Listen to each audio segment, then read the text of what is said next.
In the heart of France, surrounded by rolling fields and quiet stone villages, lies a place of grace, Pelouvouisson. It was here in the year 1876 that heaven reached down to touch a life marked by suffering and to remind the world of God's tender mercy. The woman was Estelle Forget, 32 years old, poor and forgotten.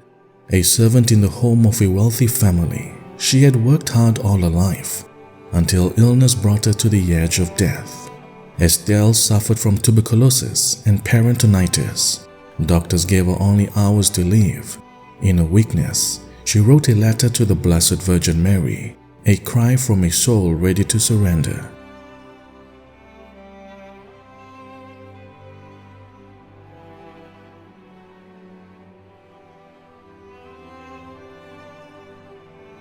It was the prayer of a child who trusted completely in a heavenly mother.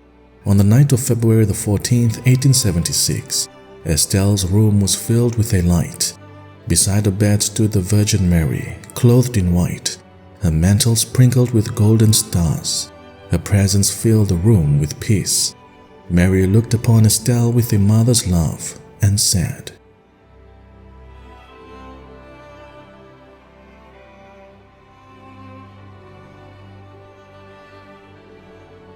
In that instant, Estelle was completely healed. The pain vanished, her strength returned, and those who had expected her death saw instead a miracle of mercy. Doctors confirmed what they could not explain, and Estelle, now restored, became a witness to the mercy of God through his mother. Between February and December of that same year, the Virgin appeared 15 times to Estelle. These visits were filled not with threats or predictions, but with a mother's plea for prayer, repentance, and faith.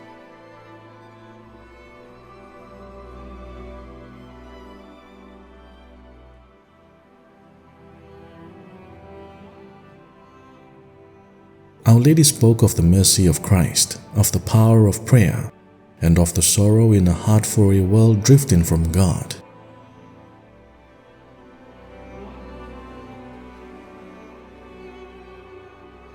These were not words of anger, but of wounded love.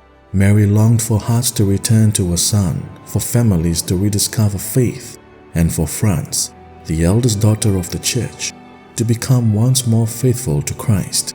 Then came one of the most beautiful and significant moments.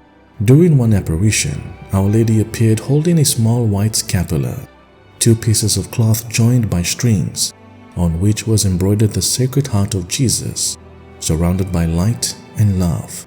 Mary said,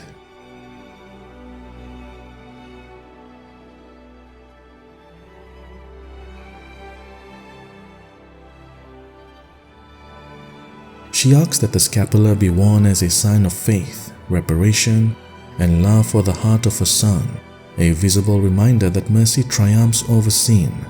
This scapular of the Sacred Heart became the heart of Mary's message at Pelouvouisson, to clothe oneself in the love of Christ and to make reparation for the indifference of the world. Mary's words were not prophetic in the worldly sense, no predictions of wars or disasters, but prophetic in spirit. They were a call for hearts to be healed, for souls to return to God before it was too late.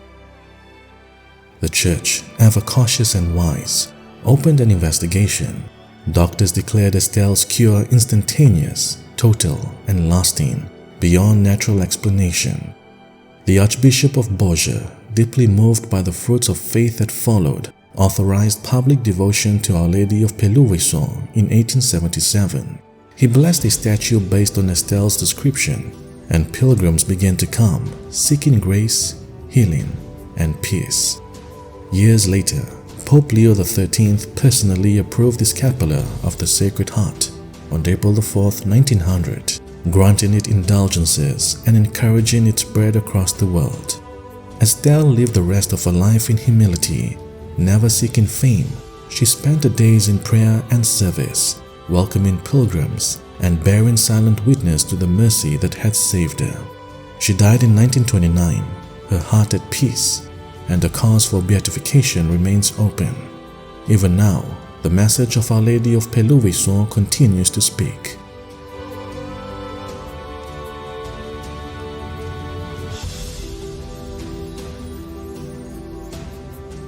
This is the message of a Mother of Mercy, a mother who still intercedes, who still weeps for her children, and who still draws the world to the heart of her Son.